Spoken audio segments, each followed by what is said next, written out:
Olá, pessoal. Vamos ver aqui algumas perguntas. O Lucas mandou aqui algumas dúvidas importantes. Tesouro IPCA é um pós-fixado? Não. O Tesouro IPCA, na verdade, ele é um título misto, com um componente pré-fixado, que é a taxa IPCA+, e um componente pós-fixado, que é a inflação, que não é conhecida por ninguém, certo? E o mercado tende a tratá-lo como um papel mais pré do que qualquer outra coisa, mais pré-fixado do que qualquer outra coisa. Mas tecnicamente ele é misto, certo? Ele é misto. Dizer que ele é puramente prefixado é um erro. Erro bem errado com R bem forte, tá? Pós-fixado é uma questão de nomenclatura que se deixou mais para a taxa flutuante, tá? Que é a taxa Selic. Por quê? Porque ela flutua em algum ponto no tempo e a gente não sabe, né? Ela responde à inflação? Sim, responde. No passado respondia até a questões políticas, né, de determinados governos que determinavam que a Selic tinha que ir para determinado rumo. Hoje, com a independência do Banco Central, isso está cada vez mais longe. Então, a taxa flutuante ou taxa Selic é considerado por padronização, por nomenclatura, o pós-fixado, certo? Porque o pós-fixado ele sempre vai render aquela taxa sem maiores oscilações.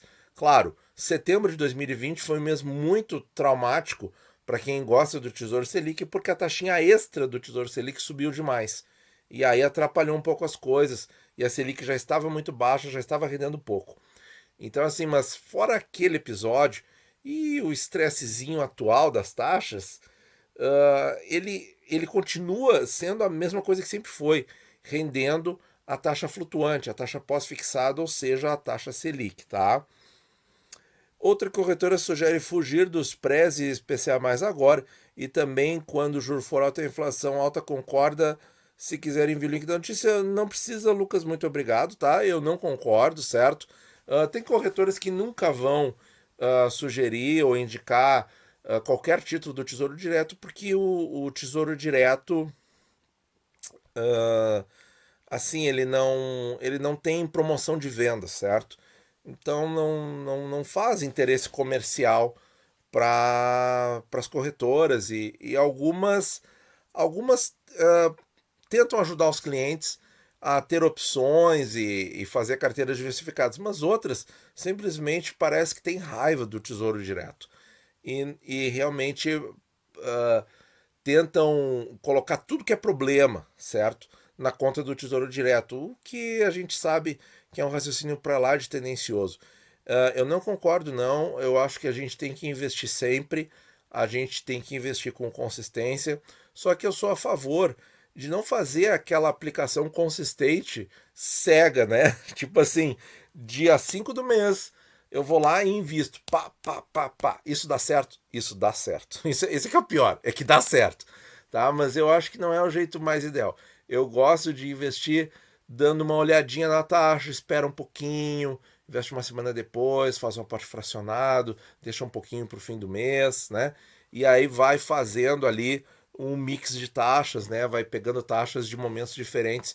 Eu acho assim, e acompanhando o mercado, eu acho assim muito mais gostoso, certo? Eu acho que dá um retorno assim, também para o investidor muito mais interessante. Então eu acho que tem que investir sempre, tá? A gente sempre tem que estar fazendo essa bola de neve girar e quanto mais tempo a gente ficar com o papel, melhor, certo? Outra questão aqui, ó. O que seria rendendo pelo tempo? Ouvi dizer no vídeo quais papéis estão assim, isso é bom ou oposto a isso é melhor? Se puder explicar, agradeço. Assim, ó, rendendo pelo tempo é uma expressão que eu acho que nós acabamos meio que cunhando essa expressão para explicar um fenômeno que está acontecendo no Tesouro IPCA 2026 e que já acontecia no IPCA 24, especialmente quando ele foi retirado do rol, né, que foi uma tristeza assim, né? Ou seja, a gente sabe que o Tesouro IPCA é um papel que oscila muito. Vide, por exemplo, o 35 e o 45, o que acontece com o preço deles quando a taxa oscila, né? O 2045 chegou a ter 24% de prejuízo só em um mês, certo? Mas isso não é prejuízo, porque ninguém te obriga a resgatar o papel, pessoal, né? Lembrem disso, tá? Ninguém é obrigado a resgatar o papel. Ah, mas eu precisei do dinheiro. Bom, se precisou do dinheiro, se planejou mal, certo? Não era para ter aplicado num IPCA tão longo assim, porque o IPCA quanto mais longo, mais oscila. Quanto mais curto, menos oscila. Quanto mais próximo, quanto menos duração ele tiver, menos ele oscila. E aí ele acaba o quê? Rendendo pelo tempo, certo? Então é o que aconteceu com o testemunho de muitos dos amigos do canal que escreveram aqui em vídeos passados, e volta e meia a gente volta a esse assunto porque é uma coisa que continua acontecendo, certo? E claro, cada vez mais vai acontecer, porque o IPCA 26 está cada vez, a cada dia que passa, ele está cada vez mais perto do vencimento. Então, isso está acontecendo forte com o IPCA 26, tá? E aí, o que seria o rendendo pelo tempo? A pessoa comprou, por exemplo, hoje ele está sendo negociado a 3,52 e a pessoa comprou um ano atrás numa taxa de 2,6 e está com rentabilidade positiva. Isso é porque, assim, ó, pelo raciocínio da marcação a mercado, o que acontece? A pessoa comprou a 2,6 e hoje a taxa está 3,5, ela subiu 0,9 pontos. Ela subiu 90 points base, como se diz. Era para dar prejuízo na marcação a mercado. Efetivamente tem prejuízo aí? Tem, porque a rentabilidade é menor do que a contratada, certo? Mas ele rendeu pelo tempo. Passou um tempo e ele acabou tendo alguma rentabilidadezinha, sei lá, IPCA mais 0,25, algo assim, entende?